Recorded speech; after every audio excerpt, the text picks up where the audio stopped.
Hi YouTube! So it's been a while since I have updated and made a video, so I am alive. But I have to start making these, otherwise I'll never get around to them, and I promised I would, and I don't know, I want to keep track of everything too.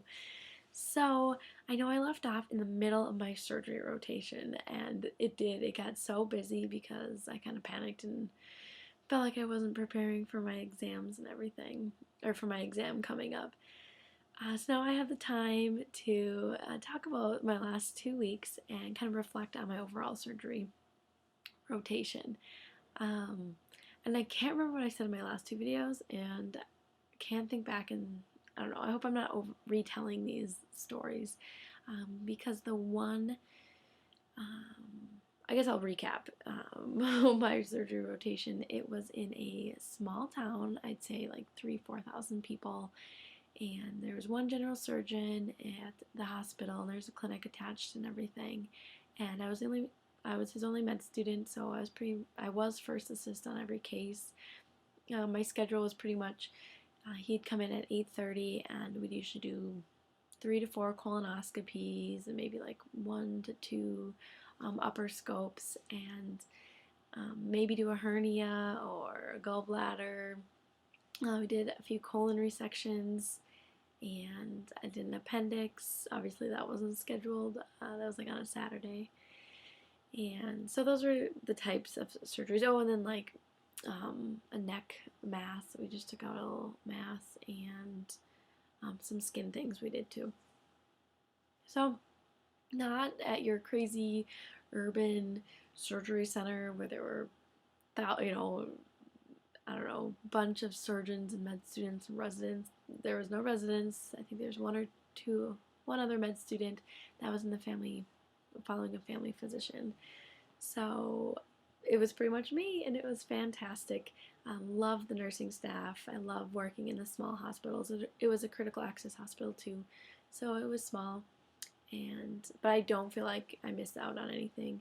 Because like I said, I was first assist, and I got to follow the patient through everything, and the nurse anesthetist let me intubate some of the patients and kind of see what her job was. And anyways, everyone was awesome.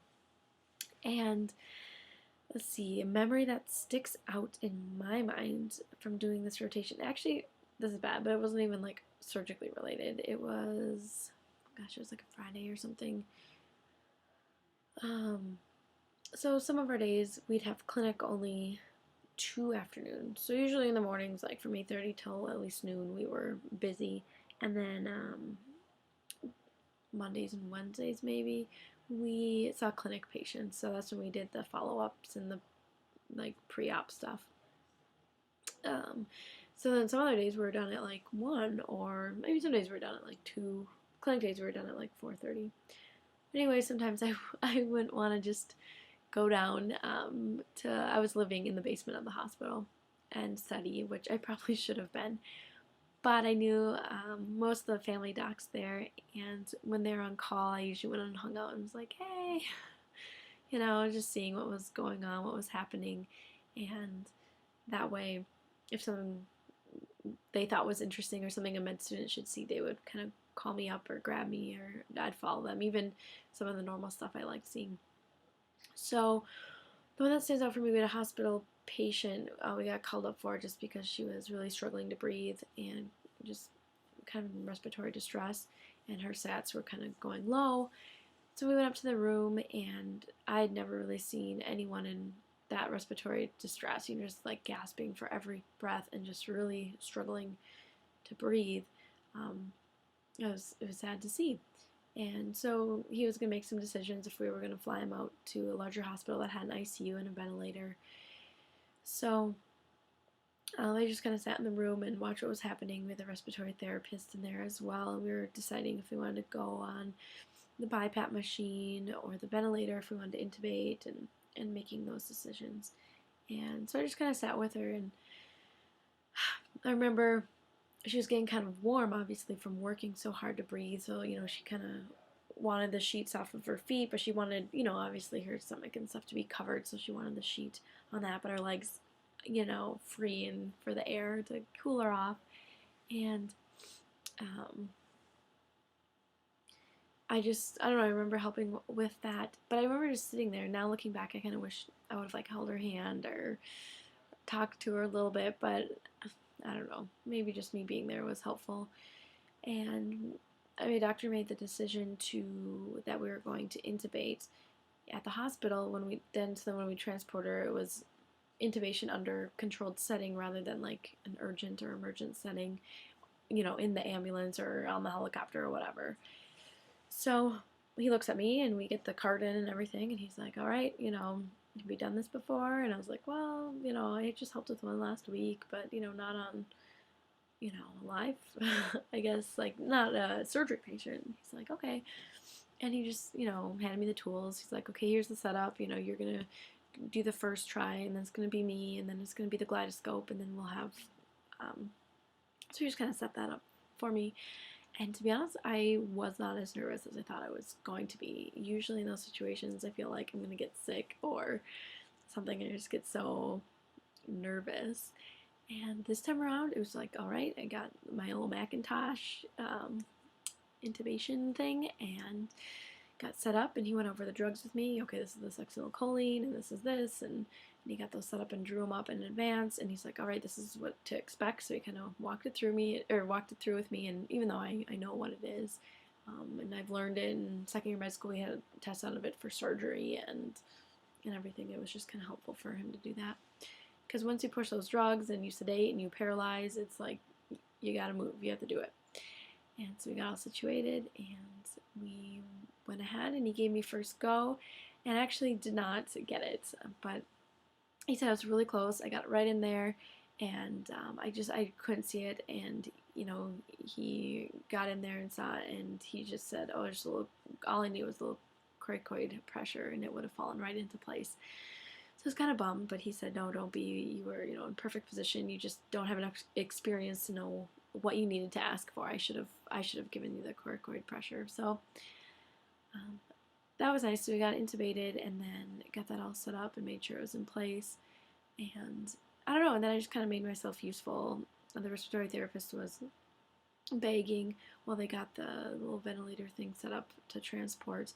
And I just asked if I could try begging, because I figure it's helpful. And then when I'm in a situation, when I'm in a hospital and they're like, all right, here, you beg this patient, I'll at least know how to do it. So it was good to know how to do it and how much to do, and watching the CO2 monitor, and what you want the numbers, or where you want your number to be in between and everything. And so that was helpful. And so anyways, she was transported, and unfortunately she died a few days later, I believe. And this situation just really stood out in my mind as my medical school career, as like I was pretty much the last person this woman interacted with. I was probably the last person she heard and saw, and I don't know, that just hit me as I am more than the average person. I'm going to be that person for quite a few people, I'm guessing, throughout my life as a physician. And looking back and reflecting, I wish I would have held her hand a little bit more, or talked to her, at least, gave her a squeeze, or I don't know. I don't know, just kind of opened my eyes, and I hope never to forget this experience. And I mean, I know we did everything we could have, and it wasn't like I'd, done something wrong, but I don't know, just looking back, if I'm ever in that situation again, maybe just taking the time, more time, to hold their hand and stuff, because I don't know if that's, I mean, I didn't expect her to die, but she did. And so just taking those extra few moments, and I remember sitting there feeling like I should have, while I was just sitting in the room kind of waiting. So now I know to jump in and be there for the patient, because I never know if that's going to be their last interaction, their last conversation, their last, I don't know, hand that they hold.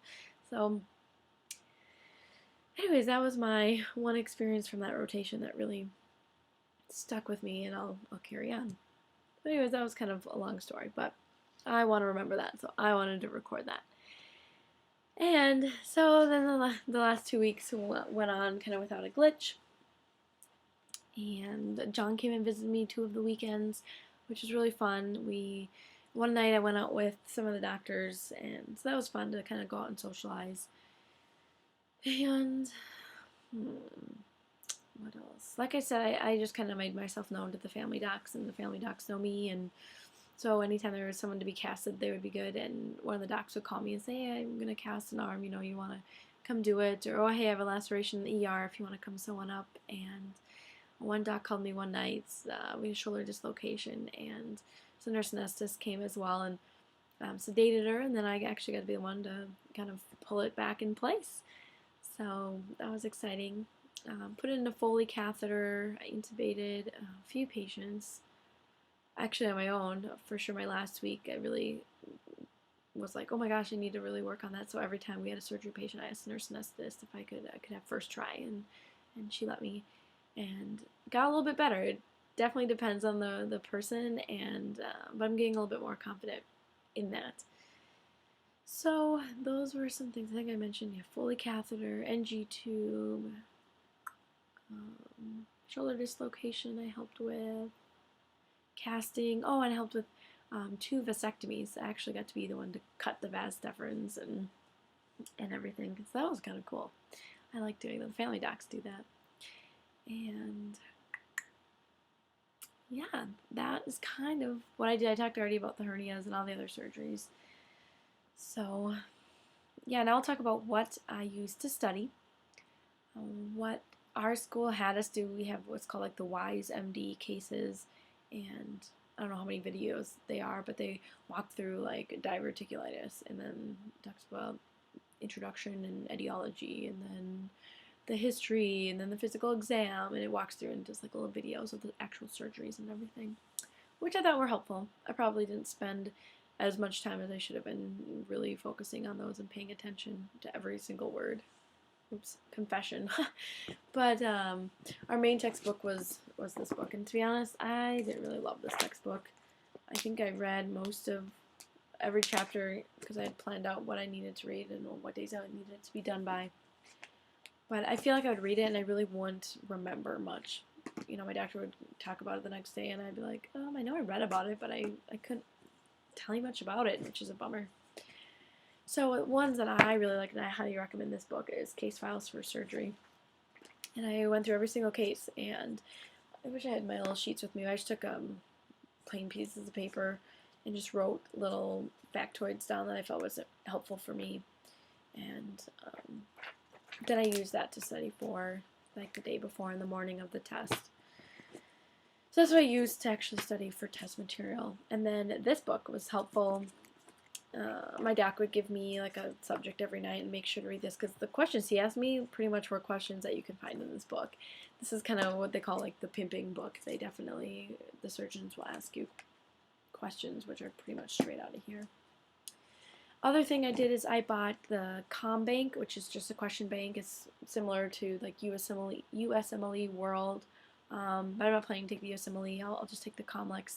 So I had a good experience with ComBank last time, so I bought a 180-day subscription to that, and I just did a bunch of the surgery questions, and also GI. So if I pick your topics, I picked GI and surgery, because I felt like a lot of surgery was GI, and I was right. On our final exam, I think GI was hit hard, and it tells you that it's like the most percentage of questions. I knew ahead of time that it would be heavy on GI.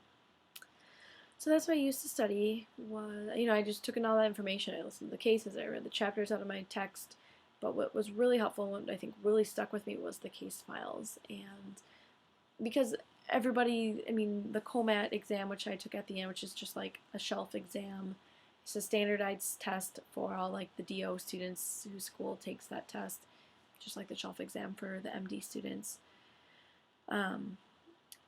Every rotation is going to be different. Every surgeon's, you're going to see different cases. Even if you have the same rotation as someone else, the very next 4 weeks, it's going to be different. You're going to see different things, and you're going to remember different things. So it's helpful to have something that reviews everything. so that you're not lacking on the test. I had a friend who did theirs at a VA hospital, and she was like, well, I didn't see any really female patients. I think they had one the whole entire time. So that's why it's important to do all the cases, because you can't just bank on everything that you've seen, because there's going to be more than that on the test. So test day experience. This was my very first exam that I had taken. So we all had to go in. I took it at the school I go to, and it was actually really fun because I actually got to see a lot of my classmates, and I hadn't seen hardly any classmates at all since starting my rotation, since I was out at different hospitals. So it was really fun to socialize and see what everyone was doing and where they were at and stuff, and compare stories and all that. So, but we go in, it's like the COMAT is a 2-hour exam, 100 questions, and you bring in your computers, and they have like a proctor, and everybody starts. And I was the first person done, which is crazy. I am never the first person done with any test. I don't know if it was because it was on computer, but like written, I have my thing. I pretty much go through the test 3 times, but computer, I just went through, and when I was done, I really didn't want to go through all 100 questions again on my computer. I was scared to death that I was like gonna X out of it somehow and cancel my whole exam. I was just done, and so it only took me a little over an hour to do the 100 questions, which was kind of scary. Some questions I had no idea. I remember one question I answered, an answer that I had never heard of before. That's always really confidence booster when you do that. But it pretty much felt like boards. I mean, the same layouts, everything. So that'll be helpful. I think we'll be prepared for level 2 then, because this is how most of our end of rotation exams are. So overall, I guess I have my test score result. I scored 111, which means nothing. I don't know, I passed. You have to get over 80 to pass. I don't know really even what it's out of. I know you have to get 110 to be in contention for high pass or honors or something, but you need to get so many 4.8 average on your 5-point scale ratings from your preceptor. And anyways, I didn't high pass the overall surgery rotation, but I scored high enough that I could have. So I guess that's good. I don't know. Let me think. Standard deviation wise, I think I was in the top 20% or top 16% of the people who'd taken it. So yeah, I don't know. I didn't feel like I was all that prepared, because I felt like I saw very basic things on my surgery rotation, but that's really what it tested on. And I made sure, like I said, the case files book was really helpful because it walks through all the cases. So even though, well, let's see, one in here, I never saw someone with short bowel syndrome. If there was a question on the test, I knew how to go about that. Yeah, so great rotation overall. I don't plan on becoming a surgeon, but I had a really great overall experience, and it was really fun. I loved operating the cameras and being first assist and suturing closed and just assisting in general.